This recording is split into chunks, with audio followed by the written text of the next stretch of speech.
What's up, guys? I hope you're doing awesome. I just wanted to check in. It's April 1st, 2021, which means we are already done with the first quarter of 2021, if you can believe that. First quarter's over. We are in the second quarter, and it's really important as the year progresses.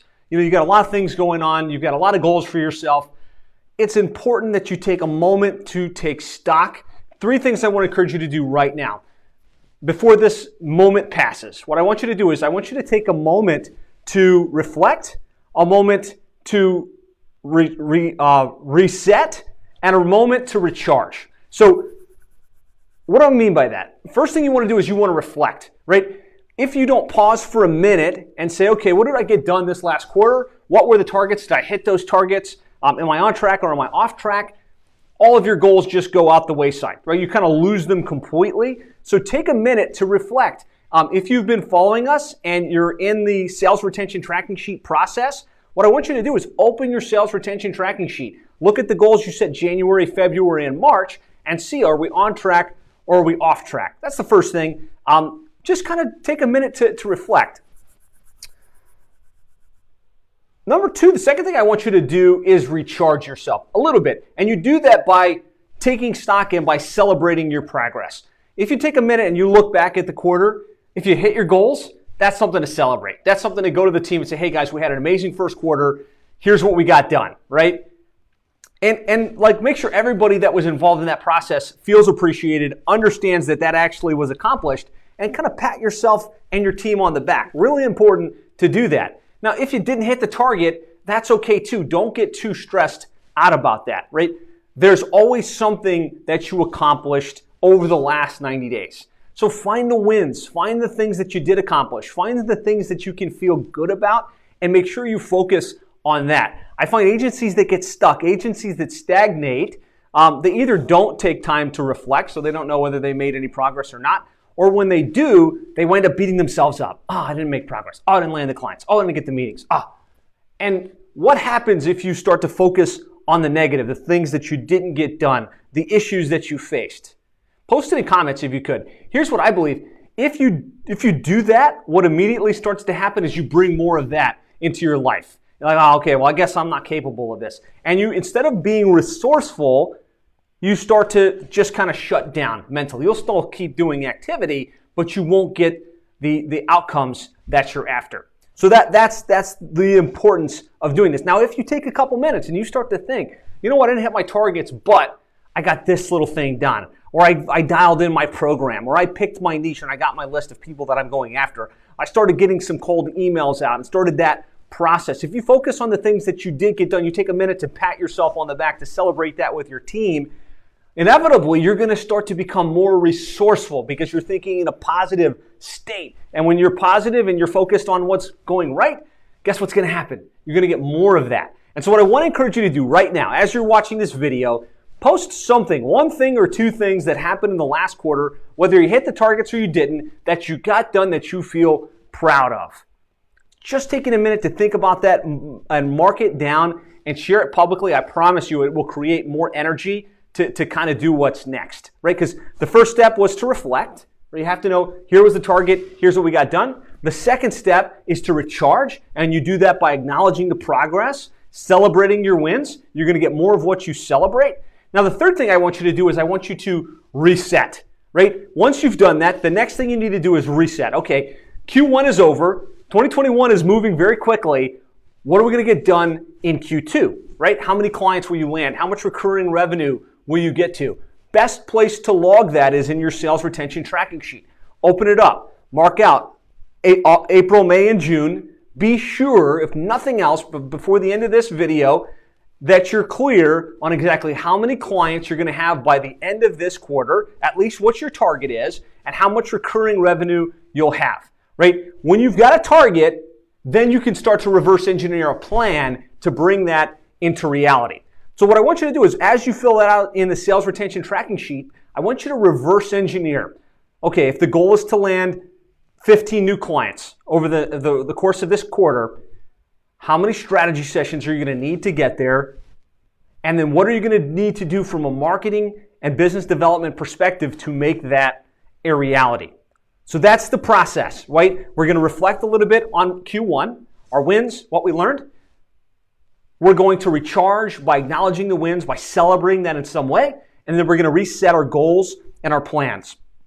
Give me a plus or a like or a yes in the comments if you're with me on this, if you're excited about reflecting, resetting, and recharging. Just give me a yes in the chat if you're up with this. I just want to share my screen real quick. So this is the sales retention tracking sheet. You all have access to this.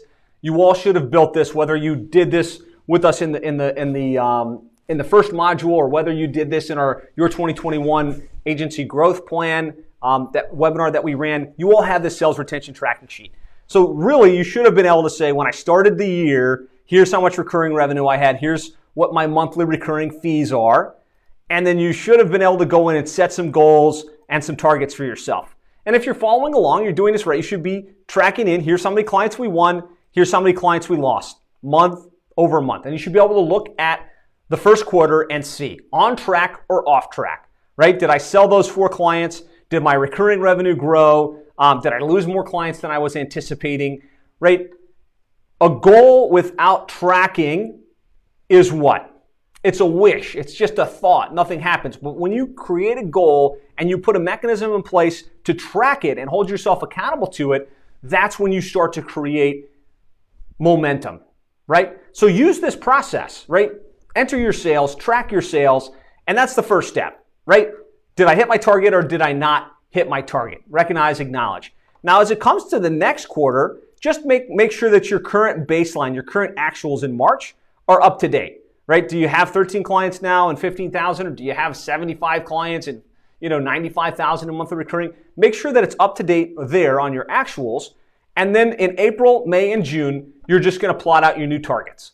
4 new clients per month, 5 new clients per month, whatever it is, however many clients you anticipate losing.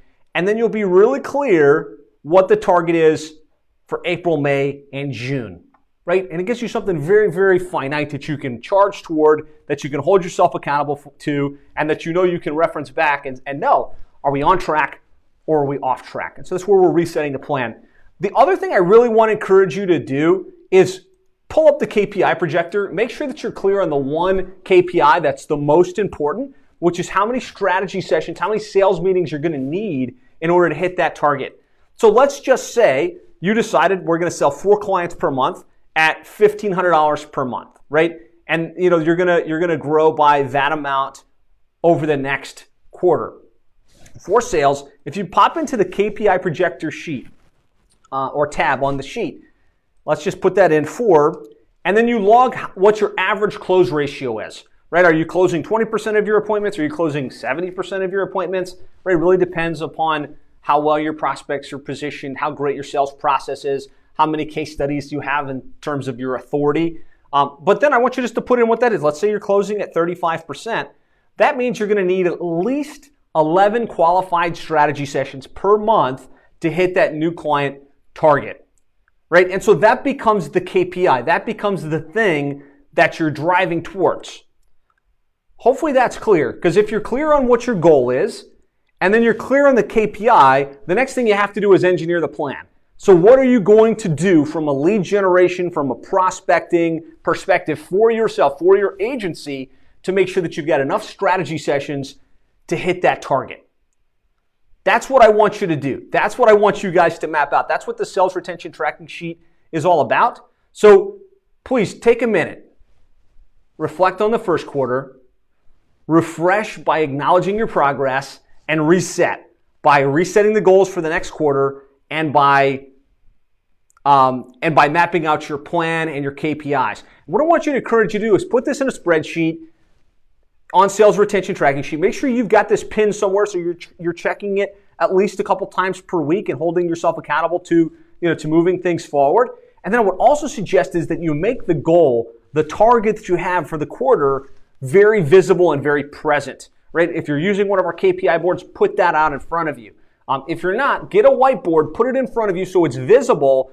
This quarter we're going to sell 12 new clients and we're going to grow our recurring revenue to X, right? And then just put in April, May, June. And as you land a client, physically write it out and hold yourself accountable to hit that target. What you measure gets done. What you track always improves. So let's make Q2 an amazing quarter. I want to hear some of your wins, some of the things you're excited about in the comments, and I can't wait to see what you accomplish this quarter. I'll talk to you soon.